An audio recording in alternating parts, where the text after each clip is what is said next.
What's up, SimplyCaz here. I hope everybody's having a great day and a great week. Today's video is going to be a quick review, more so an overview of this cool little controller that I found on Amazon for half the price of the original DualShock 4.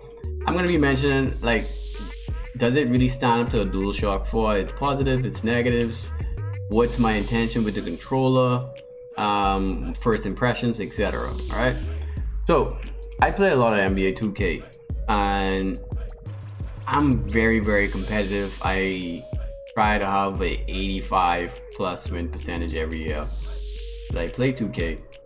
I really hate losing, right?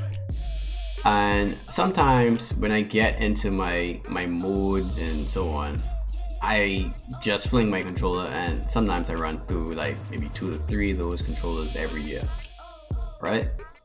So I said, you know what, I really am tired of spending 70 bucks on controllers 3 times a year. So I decided to get a cheaper controller that I did some research on.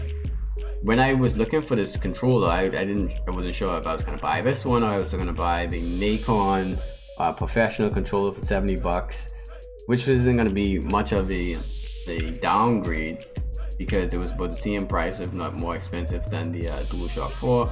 So that was like to the bottom of the list, but I did like the fact that it was a professional controller, and my experience with modded controllers, like I have the Razer Raju, it's good. You know, modded controllers are fine. I really like the mechanical button press of modded control. Some modded controllers, that's the main thing, but they don't really give you much of an edge, especially when you're dealing with sports video games, right? So I was looking at the Nikon, then the Nikon had a compact controller. You know, it was like 30 bucks or so. But the problem with that is it mainly was in the UK, and then you had to go through this long shipping process to get it in the US. You could find it on Amazon, the US Amazon, but it comes from UK, and because of that, it was just like this long drawn out shipping date, and I really wasn't interested in that. I loved my Amazon Prime 2-day shipping. Then I started looking at some other controllers. I saw that this Stoga controller that I'm using right now was for 35 bucks. It looked pretty weird online at first, but actually after I got it in my hand, took it out of the box is just right here. Simple pop open plastic, and the only thing that was inside it was the controller and a micro USB for charging purposes, and it was in, like I said, it was in plastic. But my immediate response, or my immediate thoughts on the controller once I opened it up was it's actually really nice looking. Online, like I'm gonna leave the link in the description below so you can look at it and see if you want it or not. But online, the pictures doesn't do it as much justice, and when you actually hold it, the controller actually is a really sleek controller compared to my traditional DualShock 4 controller here. Yeah, I don't mind the button changes on my DualShock 4. All it is the bullet buttons that I found on Amazon. It's a normal DualShock 4. I just changed out some of the buttons, and then I have my Control Freak right here on the stick. All right. So this is my traditional one, and then this is the P4 controller that's also compatible with the PlayStation 3, PC, and PlayStation 4. It's designed after the PlayStation 4 controller, and no, it does not come with blue thumb grips. This is just some thumb grips that I had on my DualShock 4 controller, and I just stick them on here. It's kind of loose, and that's the next thing that I noticed immediately, was that the sticks itself was really small compared to the sticks of a DualShock 4. Like the width of the stick itself, like the grip part is really small compared to it, right?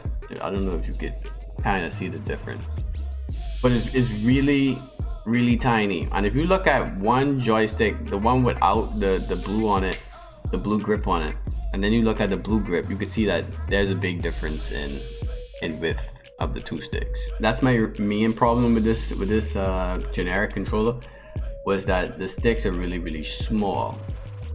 Also, in the center of the stick, there's like this smooth plastic, and then there's grip around the stick. But I never really use I don't use the factory sticks anyway. I always put my thumb grips on it because I just feel like they feel better.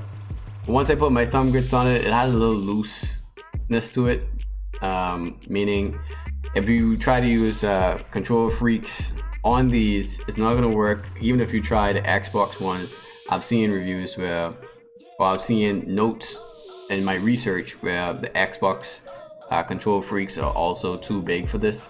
So you're not going to be able to use controller freaks for this. So that's the major drawback when it comes to this generic controller. So if you play a lot of Call of Duty, if you want this controller for Call of Duty, this is not the controller for you.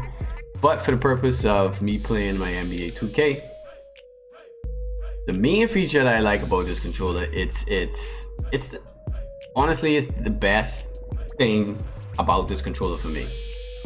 Its buttons are really stiff, right? But not stiff in a way where it's hard to press down. Stiff in a way where when you compress the button, it springs back at you, right?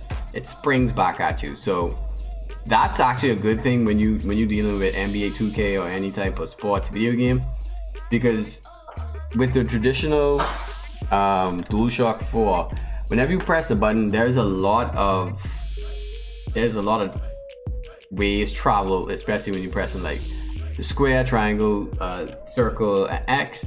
There's a lot of travel distance between pressing it down and releasing it, and that provides like this delay in your response time. And what I've found is that when I started playing with like the Razer Raju controller, which is a custom controller, it had a feature that I didn't really know about until I started to use it. It's called mechanical buttons. And if you do research on a lot of these custom controllers, not much custom controllers have mechanical buttons. And for those custom controllers that have mechanical buttons, either you have to wait like a 2-month period just to get it, or if it already comes with it, it's really expensive. So this doesn't have mechanical buttons, but as a cheap controller and the way the buttons feel, it feels just as good as mechanical buttons, or maybe a notch less. But I've found that because the buttons are so stiff, it releases a lot quicker. It doesn't give me that clicky sound that a mechanical button would give me, but I could release the ball in time. I can release, and it doesn't have that long distance to travel, that delay I get from my normal PlayStation 4 controller, DualShock 4 controller. So I'm really impressed by it. It looks good. I don't know if I just got bored of the DualShock 4 over time and I just needed something else to look at, but it looks really good. The battery lasts just as long. The controller feels a little bit lighter than the DualShock 4. For 35 bucks, guys, this is definitely a great buy. Like I said, I'll leave the link in the description below. It has a speaker, it has a headphones jack, share button, options button, just pretty much everything you can imagine. The L1 and R1 are a lot more flat rather than curved like the DualShock 4. Those buttons aren't big deals for me, but like I said, this controller is going to be for more sports games. This controller is not going to be for Call of Duty. This is not going to be for any type of first-person shooter, especially if you use the control freaks. Because control freaks won't be able to work and you're just wasting your time with it. So if you're not using control freaks and you want to play any other game with it, this is definitely a great buy. Solid controller. It feels high quality. It really doesn't feel like a low quality controller. I highly recommend it. I hope you guys enjoyed the video. Leave a like, subscribe, comment below, and have a great week. Once again, there's beauty in the chaos. I'm out.